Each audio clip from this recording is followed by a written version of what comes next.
हनुमान जन्मोत्सव 2026 सलग 11 दिवस उपाय करा. मारुती राया काही कमी पडू देणार नाही, मंगलच होईल. मराठी नववर्षात राम नवरात्र झाले की चैत्र पौर्णिमेला रामाच्या परमभक्तीची म्हणजेच श्री हनुमानाची जन्मतिथी येते. प्रभू रामचंद्राचे आणि हनुमंताचे नाते असे त्यांच्या जन्मापूर्वीपासूनचे आहे आणि ते नाते अनंत काळापर्यंत चिरकाल टिकणारे आहे. मारुती राया चिरंजीव असल्यामुळे संपूर्ण भारतात हनुमान जन्मोत्सव मोठ्या प्रमाणात आणि उत्साहात साजरा केला जातो. हनुमंताच्या बलभीम रूपाचे स्मरण केले जाते, पूजन केले जाते. या दिवसापासून काही विशेष उपाय करणे शुभ फलदायी मानले गेले आहे. जाणून घेऊयात. मारुतीचा जन्म हा चैत्र पौर्णिमेला सूर्योदयाच्या वेळी झाला. मारुतीचा जन्म भारतात सर्वत्र साजरा केला जातो. महाराष्ट्रात चैत्र पौर्णिमेला ठिकठिकाणच्या मंदिरात पहाटेपासून कीर्तन सुरू होते आणि सूर्योदयाच्या वेळी मारुतीचा जन्मोत्सव साजरा केला जातो. अनेक प्रकारच्या आपत्तींच्या विनाशासाठी म्हणून हनुमंताची उपासना केली जाते.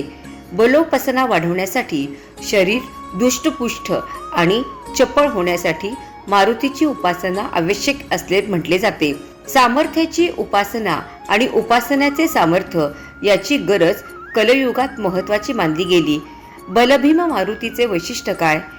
एक महत्त्वाची गोष्ट अशी की मारुती कधीही पराभूत झालेला नाही. अवघड प्रसंगी त्याला आपल्या अंगच्या अद्भुत शक्तीची जाणीव होते आणि तो कोणत्याही बिकट प्रसंगातून सहजपणे मार्ग काढतो.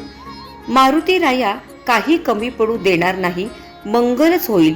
पवनसुत हनुमान हे प्रभू श्रीरामाचे निस्सीम भक्त. ज्या राम भक्तावर काही संकट येईल त्या संकट निवारणासाठी ते स्वतः धावून येतील, हे हनुमंताचे वचनच आहे. आयुष्यातील असेच कोणत्या प्रकारचे संकट असेल तर त्याच्या निवारणासाठी काही उपाय करावेत असे म्हटले जाते. गुरुवार 2 एप्रिल 2026 रोजी हनुमान जन्मोत्सव आहे. त्या दिवसापासून पुढे सलग 11 दिवस काही उपाय करणे शुभ फलदायी, लाभदायी ठरू शकते असे म्हटले आहे. तो उपाय म्हणजे हनुमान चालीसा हे स्तोत्र. संत तुलसीदास यांनी हनुमान चालीसाचे स्तोत्र लिहिले आहे. हे स्तोत्र आपण नियमित म्हणत असाल तर उत्तमच आहे. मात्र उपाय म्हणून या स्तोत्राचा वापर करणार असाल तर पुढील 11 दिवस आवर्जून हा नियम पाळा.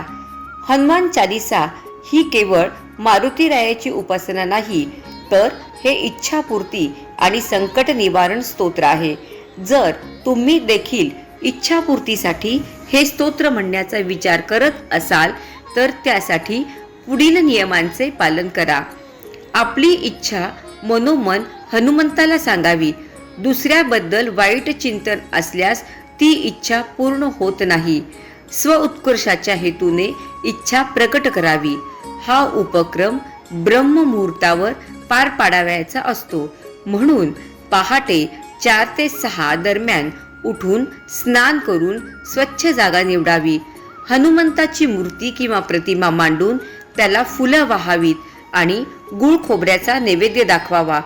शांत चित्ताने हनुमान चालीसा स्तोत्र पठण करावे. इच्छापूर्तीसाठी हे स्तोत्र सलग 11 दिवस 11 वेळा म्हणावे. 11व्या दिवशी 11 वेळा हनुमान चालीसा म्हणून झाल्यावर बजरंग बाण हे स्तोत्र म्हणावे. कारण या स्तोत्रानुसार हनुमंत इच्छापूर्तीसाठी स्वतः धावून येतील असा त्यांनी शब्द दिला आहे. सदर माहिती सामान्य गृहीतके आणि मान्यतांवर आधारित असून या संदर्भात तज्ज्ञ व्यक्तींचा सल्ला घेणे उपयुक्त ठरू शकेल असे सांगितले जाते.